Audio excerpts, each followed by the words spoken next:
Welcome to the Deep Dive. Today, learner, I want you to imagine for a second that basically everything you've been taught to value in your life is actually a highly sophisticated mechanism designed to capture you. Right, which is quite the opener. Yeah.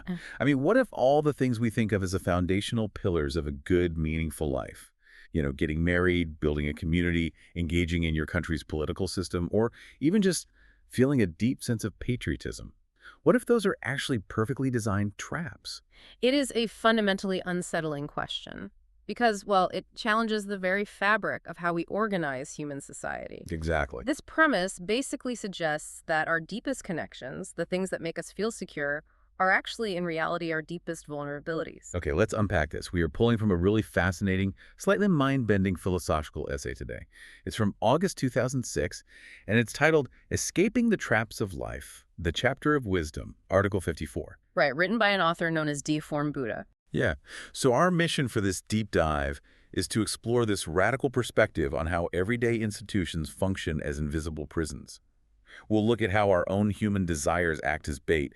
And finally, we'll walk through the author's manual, I guess you'd call it, for achieving true freedom through absolute detachment. And to really grasp the gravity of this argument, we first have to understand the universe this author is operating in. Okay, set the stage for us. Well, it's not just a social critique, right? It's a cosmic one.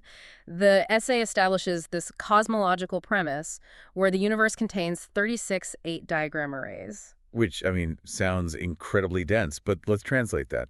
Think of the universe not just as empty space, but as a massive, multi-dimensional cosmic puzzle box. Yeah, that's a good way to put it. Like an architecture of reality made up of these 36 distinct realms or structural grids. Precisely. And within this vast cosmic structure, Deformed Buddha points out something very interesting about paradise. You see, in Buddhism, there is often talk of the Western Pure Land. Right, also known as the Elysium world, which is supposed to be this ultimate destination of bliss. Exactly. But this philosophy argues that the Elysium world isn't just in the West, it actually exists in all directions, east, south, north. Oh, wow. Yeah, the text claims it is literally all around us at this very moment. Okay, so if paradise is everywhere, in all directions, why aren't we experiencing it? I mean, why aren't you and I living in Elysium right now? Well, the author's answer is brutally simple. We are hopelessly, continually caught in the pitfalls of life. So these traps act as literal prisons for our consciousness. Right. And this requires us to understand the physics of how these traps inflict pain. There is a really compelling argument here that human suffering is entirely dictated by proximity and involvement. Ah, okay. Deformed Buddha theorizes that we only truly suffer when we are actively caught inside a situation. If we are on the outside looking in, the pain simply doesn't touch us. The essay uses a very relatable example to illustrate this, watching a war movie.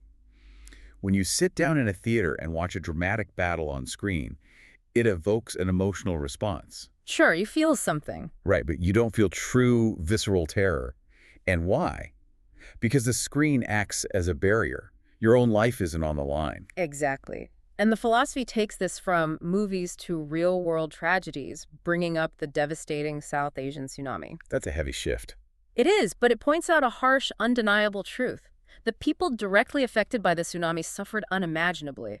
But for those who were not involved, the pain wasn't nearly as intense. Right. In fact, if you lived on the other side of the planet and simply didn't turn on the news, the deaths of hundreds of thousands of people wouldn't cause you a single moment of distress. Wow, and it scales down to the micro level, too. Think about two neighbors having a vicious, screaming fight on their front lawn. Oh yeah, we've all seen that.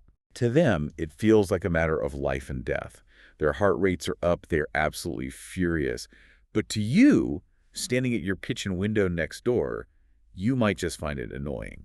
Right, you aren't fundamentally distressed because you aren't caught in their specific life trap. It makes me think of being a massive sports fan. Yeah. If your favorite team is playing in the championship finals, every single pass, every single mistake is agonizing. A loss can ruin your entire week. Oh, absolutely. But if you're watching a game between two random teams you have absolutely no connection to, it's just pure entertainment. You don't suffer when one of them loses. But wait, is the author saying ignorance is bliss? Or is it something deeper about emotional entanglement? Well, what's fascinating here is that this isn't really advocating for putting your head in the sand. Deformed Buddha is trying to define the exact, precise mechanics of what a trap is. Okay, so how do they define it? A trap is defined solely by its ability to hold you. It only hurts the creature caught inside its jaws. If you are outside the jaws, it's just a harmless piece of metal on the ground. The suffering is a direct measurement of how deeply you have allowed yourself to become entangled. Which naturally introduces the next puzzle piece. If distance protects us and involvement is what causes all our suffering, why do we constantly close that distance? Yeah, why do we voluntarily keep walking into the jaws of the trap? And this brings a really vivid metaphor into play, the concept of sweetness. Ah, right. Hunters don't just put an empty snare in the woods and hope a bear wanders into it. They scatter fragrant food around it. Exactly. Humans use sweet things as bait to catch fish. The essay argues that human beings are lured into life's prisons in the exact same way. It reminds me of the ultimate sweetness trap deciding to adopt a puppy. Oh, that is a perfect modern translation of this concept. Right. You see this adorable, clumsy ball of fluff. Your brain floods with dopamine. You take it home. But what happens next? The reality sets in. Suddenly, you can't take spontaneous weekend trips anymore. You are waking up at 3 in the morning to stand in the freezing rain while it goes to the bathroom. Your carpets are ruined. You surrendered a massive chunk of your personal autonomy in exchange for the sweetness of those puppy dog eyes. Exactly. Well, Deiform Buddha applies that exact same psychological vulnerability to the most revered pillars of human society. The text actually uses a rhythmic sequence of questions. Why do people marry? Because of the sweetness. Right. Why do they join political parties? Because of the sweetness. Even celestial beings are said to descend to the human world simply because they are tempted by this bait. The sweetness blinds us to the snare. Let's break down the specific institutions the essay categorizes as traps, starting with military service and nations themselves. Becoming a soldier strips your autonomy. It does. The author uses the example of a soldier being sent to Iraq, becoming part of a deadly conflict they cannot escape once the war starts. They also mention the historical conflicts between Israel and Hezbollah in Lebanon. And just to be absolutely clear to you listening, we are purely looking at this through the author's impartial lens. Yes, we should explicitly state that. We take absolutely no political side on these historical conflicts. Right, this philosophy doesn't take sides on geopolitical conflicts. It simply observes the mechanics. If you are a citizen of a nation, you are inevitably forced to contribute your labor or your life to its conflicts. The nation binds you to its fate. And it brings that same mechanical logic right into your living room. Marriage is explicitly categorized as a trap. Wow, okay. Yeah, once you enter it, the essay argues you are bound by endless household responsibilities, financial intertwining, and emotional conflict, ultimately losing your peace. And political parties are no different, right? Exactly. Engaging in party politics means surrendering your individual voice to group power struggles. If the group makes a catastrophic mistake, you shoulder the collective blame. Religion gets the exact same treatment. Yeah. As a believer, you are bound to repetitive moral teachings, endless activities, and in extreme historical cases, individuals are compelled by their religious traps to carry out deadly missions. There is a vital psychological component discussed here too, often called the trapdoor effect. The idea that these institutions are incredibly easy to enter, but brutally hard to leave. Right. The entrance is painted with sweetness, but once inside, the mechanism shifts. You aren't just held by physical chains, you are held by guilt, by sunk costs, by societal expectations. The essay compares it to climbing a mountain. It's easy to scramble up, but incredibly dangerous to navigate back down. Or starting a business. It's so easy to sign the paperwork and open the doors. It is agonizing to untangle the liabilities, pay off the debts, and close it down. The author actually introduces a theological element to explain why the world is built this way. They suggest that Satan specifically digs these everyday traps. Which is quite the claim. Right. The idea is that everyone naturally wants to ascend to heaven, but the universe requires a certain balance of beings to remain human or animal. So the sweetness is scattered to ensnare confused individuals, draining their energy so they fail to reach higher spiritual planes. I know sounds extreme. Comparing falling in love or voting in a democratic election to a bear trap set by Satan is jarring. Wait, so falling in love or voting in an election is compared to an animal stepping in a bear trap. Isn't community a basic human need? Well, yes. Connection is a fundamental survival mechanism. But to understand this philosophy's harshness, you have to understand its ultimate value system. Which is what? For deformed Buddha, the highest possible good is total, uncompromised personal autonomy.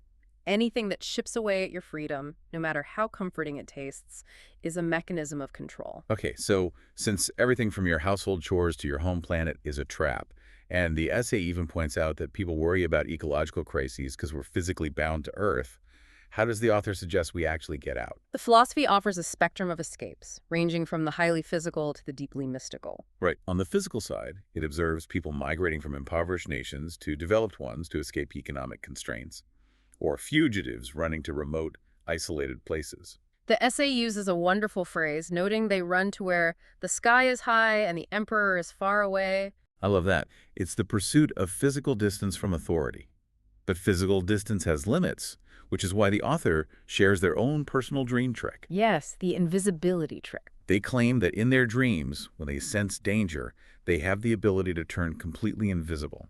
They hide so effectively that even deity celestial beings cannot find them. And that dream trick of invisibility is really a metaphor for the ideal waking state. It's advocating for what we could call the movie perspective. How does that work? Well, if you observe families from outside the realm of marriage, you won't be troubled by their arguments. If you view national conflicts from outside the country, it is exactly like watching a movie. They suggest observing the Earth from what they call the 1,000-year world. Let's define that for the listener. The 1,000-year world acts as a cosmic zoom out. Imagine a vantage point, perhaps a mental state or a literal higher dimension, where you are looking at Earth on a time scale of millennia. Right. From that extreme distance, today's political drama or ecological crisis is just a fleeting speck of dust. By maintaining that absolute distance, you attain a blissful heart. But wait, I have to raise the obvious moral objection here. This sounds incredibly cold. It definitely can seem that way.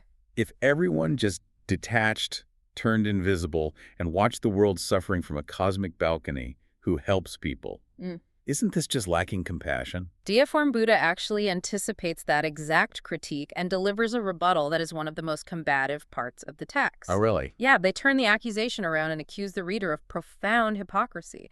They essentially say, you think I'm lacking compassion, look at your own life. Ouch. The essay forces the reader to acknowledge their selective empathy.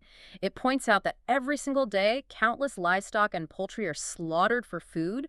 Plants and insects die by the millions. People pass away in hospitals or in traffic accidents constantly. Exactly. Yet what do? You sit down, you eat your dinner, and you laugh with your friends.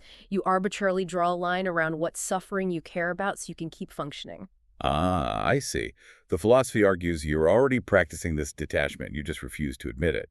The author brings in what they call the evolutionary program of the Tao, right? Yes. Think of the Tao in this context as nature's brutal, unsentimental operating system. It is a massive cycle of life, death, and consumption that we simply cannot pause. And humans have an arrogant assumption that we can save everything. But trying to stop the cogs of the Tao from turning is exactly what crushes you. So the primary directive, therefore, must be to save oneself first. It's the airplane oxygen mask rule. Every time you fly, the flight attendant reminds you to secure your own mask before assisting others. You can't help the person next to you if you're suffocating. That's exactly it. The text makes the exact same point. Can a severely impoverished person provide meaningful financial assistance to a whole community? No. Can a person currently locked inside a prison cell help their fellow inmates stage a breakout?